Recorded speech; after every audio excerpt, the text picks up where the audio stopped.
Friends, आज का topic है मूल प्रवृत्ति और संवेग यानी अब प्रेरणा के मूल प्रवृत्ति सिद्धांत को भी समझेंगे। मूल प्रवृत्ति शब्द को जान लें यानी मूल प्रवृत्ति ये सभी प्राणियों में पाया जाता है और ये जन्मजात होती है। सबसे बड़ी विशेषता होती है जन्मजात होती है। मूल प्रवृत्ति शब्द का अगर सर्वप्रथम प्रयोग को जाने तो विलियम जेम्स ने किया था और इसके सिद्धांत का प्रतिपादन विलियम मैकडूगल के द्वारा किया गया था।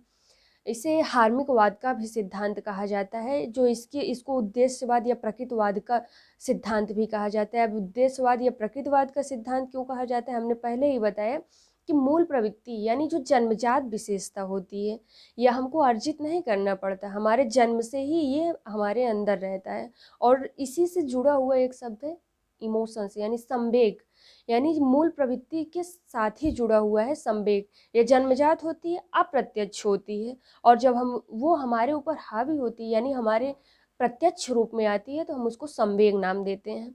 तो मूल प्रवृत्ति का सर्वप्रथम प्रयोग विलियम जेम्स के द्वारा किया गया था और इस सिद्धांत अभिप्रेरणा की मूल प्रवृत्ति सिद्धांत का प्रतिपादन विलियम मैकडूगल द्वारा किया गया था। इसका प्रतिपादन 1908 ईस्वी में इनकी एक फेमस बुक है an introduction to social psychology में इन्होंने इसका एक विस्तृत वर्णन किया है कि मूल प्रवृत्ति क्या है और उससे जुड़ा हुआ शब्द संवेग।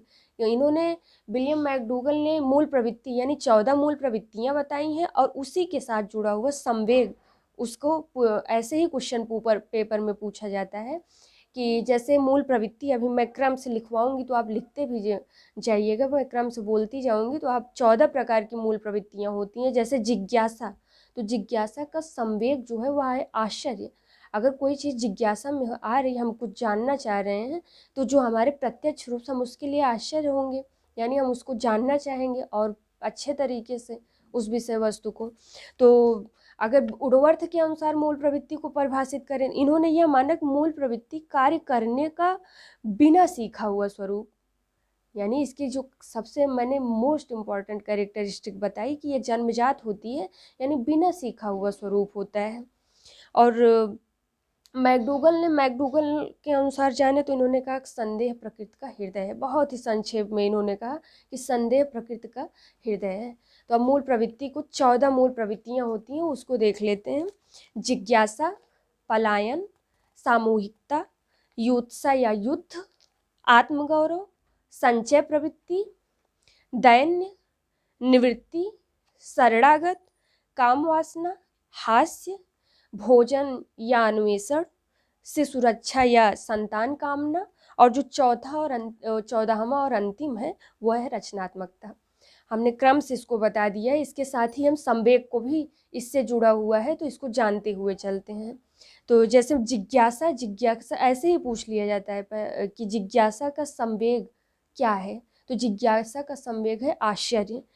पलायन का भय, हम ये सारे जो टॉपिक है हमारे साइकोलॉजी से हम बालक को समझने का प्रयास कर रहे हैं, इसलिए यहाँ जितना भी विश्लेषण है वो एक बालक के संदर्भ में होगा।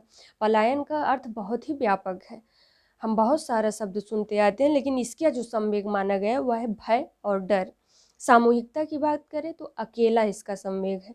युत्सा या युद्ध का क्रोध। आत्मगौरव का से ऐसे ही बहुत ही पूछा जाता है कि आत्मगौरव का संवेग है श्रेष्ठता की भावना।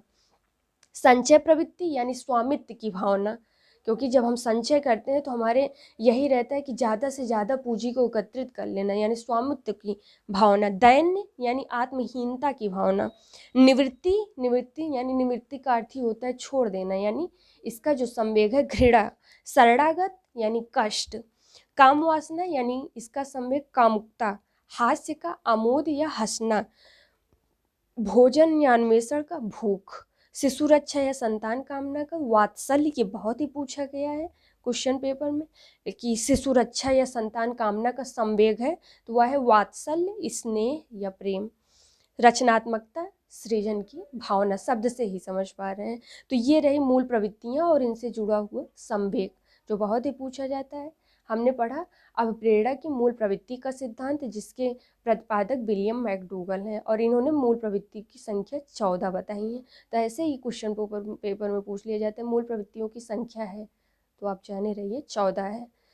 तो हमने जाना मूल प्रवृत्ति और संवेग और अब प्रेरणा की मूल प्रवृत्ति का सिद्धांत। धन्यवाद।